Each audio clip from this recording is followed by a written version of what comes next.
위기가 일어나서 복을 내다버린 사람들이 있습니다. 바로 오늘의 말씀에 등장하는 피시디아 안디옥에 있는 유대인들이 그렇습니다.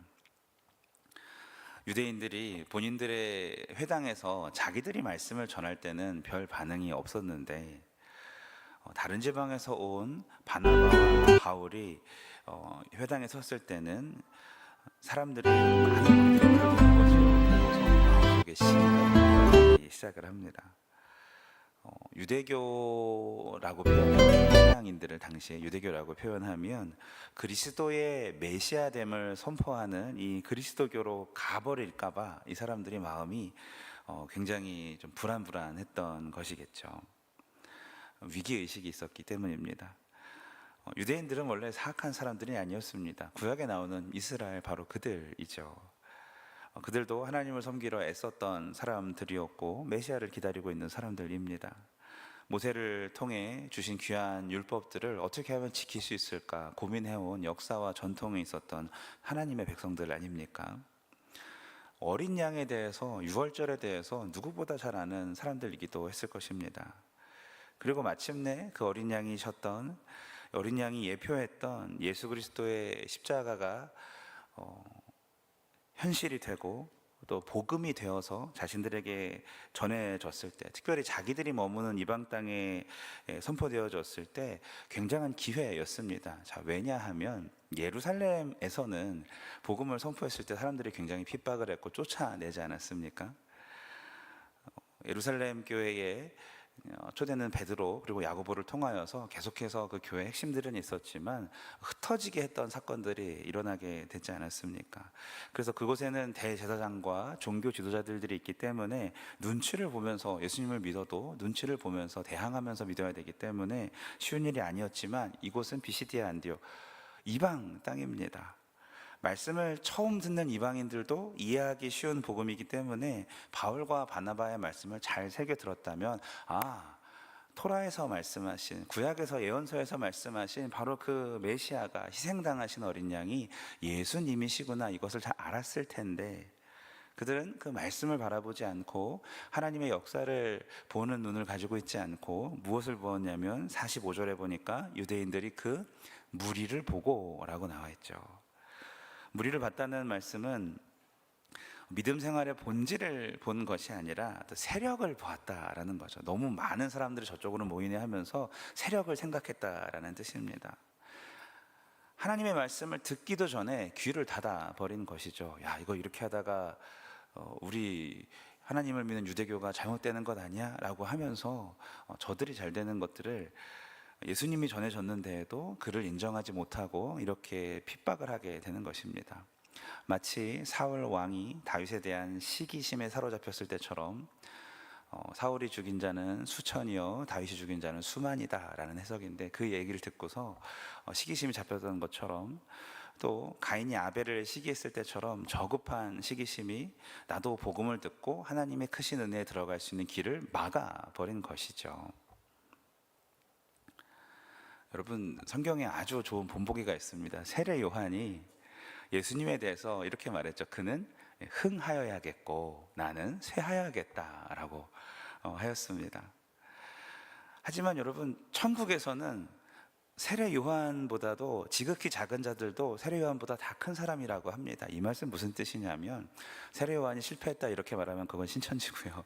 이게 무슨 뜻이냐면 하나님이 인도하시는 우리 모든 인생에 조연은 아무도 없다는 뜻이에요. 하나님이 다 귀하게 쓰시고 세례 요한보다 귀하게 여긴다는 말씀입니다. 할렐루야. 역할이 다른 것이지 우열이 없다라는 것이죠. 시기심이 필요가 없다는 말씀입니다. 하나님은요, 먼저 유대인에게 기회를 주셨습니다. 회당에서 말씀을 전하잖아요.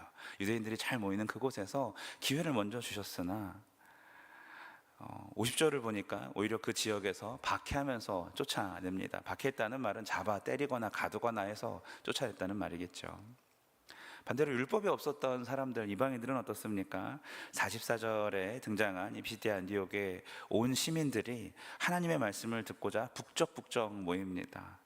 그들은 자신에게 찾아온 복음으로 인하여서 48절을 보면 기뻐하고 찬송하고 믿음을 가집니다. 심지어 바울과 바나바가 떠난 뒤에도 52절 보면 여기서 제자가라는 말이 나오는데, 제자는 이 도시의 사람들을 의미합니다.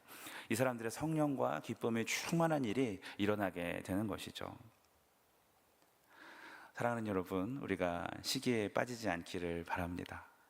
저도 마찬가지고요. 저도 한 3, 4년 되게 준비하고 오랫동안 했던 일이 무산되고 다른 사람이 이렇게 그 복을 받는 걸 보면서 가슴이 속이 쓰렸던 적이 있었었는데 마음 아프더라고요. 공들여서 죽을 써서 남 준다는 속담이 있죠. 원래는 이제 개를 준다는 건데 아침부터 그렇게 말하기가 그래서 죽 써서 남 준다는 말 있죠. 살다 보면 노력을 참 많이 했지만 내가 아닌 타인이 공을 가져간 것 같아서 마음이 아플 때가 있습니다. 기대를 많이 하고 준비를 많이 한 일일수록 그렇습니다. 오래 기다린 시간이 더 들어가면 더 그렇죠. 하지만 여러분, 우리는 잘 압니다. 십자가는 나를 희생해서 남을 살리는 일입니다. 할렐루야. 예수님께서 그 십자가를 우리에게 지라고 하셨고요. 십자가를 진다는 말씀은 타인을 성공시키는 기쁨이 내 안에 있는가를 돌아보게 합니다. 이것은 가정교회에 너무나도 중요한 정신이고 제가 우리 교회에 와서 느낀 가장 큰 기쁨이기도 합니다. 사랑하는 여러분, 죽 써서 남 주면 아깝습니다만 하나님이 다 갚으실 겁니다. 왜냐하면 천국에 조연은 없기 때문입니다. 할렐루야. 따라해봅시다. 나는 주연이다. 역할만 다를 뿐입니다. 그래서 타인을 성공하기 위해 수고하는 것이 우리가 시기심을 버리는 가장 올바른 길이고 십자가를 지는 길인 것입니다. 다시 한번 따라해 볼까요? 시기하지 말고 수고하자. 시기하지 말고 수고하셔서 다른 사람들을 성공시키시고 그들에게 그 구원의 그 성공의 기쁨을 함께 누리는 우리 모두가 되시길 예수님의 이름으로 축복합니다. 기도합니다. 하나님, 우리가 살다 보면 아쉬울 때가 많고 속상할 때가 많이 있지만 그리스도 안에서, 예수님 안에서 참된 성공이 무엇인지, 십자가를 지고 살아가는 것이 무엇인지, 또 저 천국에서 하나님이 칭찬하는 것이 기다리고 있다는 것을 우리에게 알려주시니 감사합니다.